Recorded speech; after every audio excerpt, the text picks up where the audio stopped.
जय श्री राधा रानी सरकार की, जय श्री कृष्ण भगवान की, जय फाल्गुन मास अमावस्या तिथि की। मंदिर श्री बंसी वाले महात्मा यूट्यूब चैनल की ओर से हम आप सभी भक्तों का हार्दिक अभिनंदन करते हैं। आज की इस विशेष वीडियो में हम आपको फाल्गुन मास अमावस्या तिथि के संबंध में सारी जानकारी देने जा रहे हैं।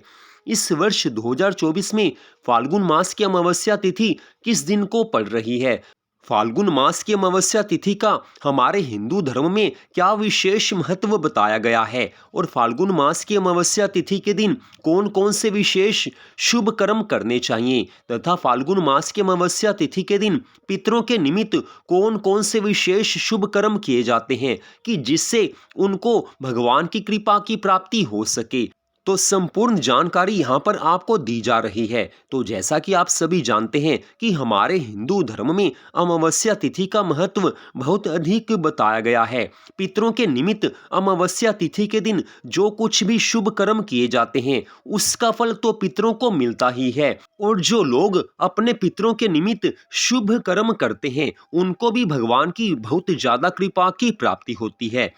परिवार में सुख संपत्ति आनंद आते हैं, मनोकामनाएं पूरी होती हैं। तो इस वर्ष 2024 में फाल्गुन मास की अमावस्या तिथि 10 मार्च 2024 दिन रविवार की है। अमावस्या तिथि का शुभारंभ 9 मार्च 2024 दिन शनिवार को सायं 6:17 पर हो जाएगा और अमावस्या तिथि की समाप्ति 10 मार्च 2024 दिन रविवार को दोपहर 2:29 पर हो जाएगी।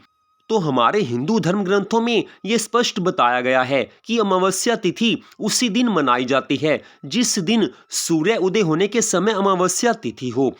तो इस कारण 10 मार्च 2024 दिन रविवार को ही अमावस्या तिथि मनाई जाएगी। तो अब हम आपको यहाँ पर बता रहे हैं कि अमावस्या तिथि के दिन विशेष रूप से कौन कौन से शुभ कर्म करने चाहिए। तो हमारे हिंदू धर्म ग्रंथों में स्पष्ट बताया गया है कि फाल्गुन मास की अमावस्या तिथि के दिन सुबह ब्रह्म मुहूर्त में उठ जाना चाहिए और नहा धोकर पहले भगवान का ध्यान करें। अगर आप किसी पवित्र नदी में स्नान करें तो बड़ी अच्छी बात है, लेकिन अगर आप किसी पवित्र नदी में स्नान नहीं भी कर सकते तो अपने घर में स्नान करते समय स्नान करने के जल में थोड़ा सा गंगा जल मिला लेना चाहिए। इससे गंगा स्नान का पुण्य फल मिल जाता है। गंगा जल घर में नहीं हो तो स्नान करते समय गंगा मैया के नामों का बारंबार उच्चारण कीजिए। इसके पश्चात भगवान की पूजा आराधना कीजिए। इस दिन विशेष रूप से भगवान श्री राधा कृष्ण जी का, भगवान श्री लक्ष्मी नारायण जी का और भगवान श्री गौरी शंकर जी का पूजन किया जाता है। श्रीमद् भगवद गीता का पाठ करना और श्रीमद् भागवत महापुराण का पाठ करना विशेष रूप से बहुत ज्यादा शुभ माना जाता है।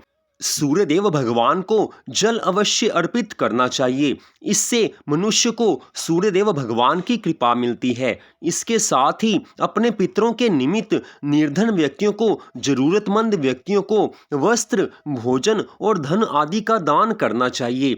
इससे पितरों पर भगवान की कृपा हो जाती है।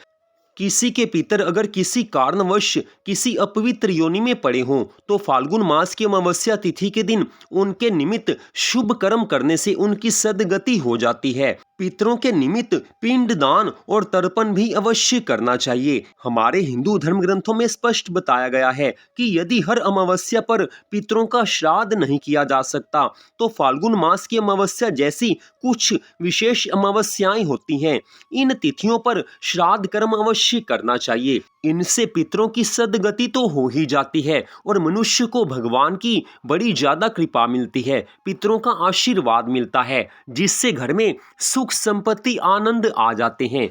तो फाल्गुन मास अमावस्या 2024 के संबंध में सारी जानकारी आपको दे दी गई है। तो मंदिर श्री बंसी वाले महात्मा यूट्यूब चैनल की ओर से इस विशेष वीडियो को देखने के लिए आप सबका दिल से धन्यवाद। जय श्री राधा कृष्ण भगवान जी की, जय श्री लक्ष्मी नारायण भगवान जी की, जय श्री गौरी शंकर भगवान जी की, जय फाल्गुन मास अमावस्या तिथि की। जय जय श्री राधे, जय जय श्री राधे, जय जय श्री राधे श्याम।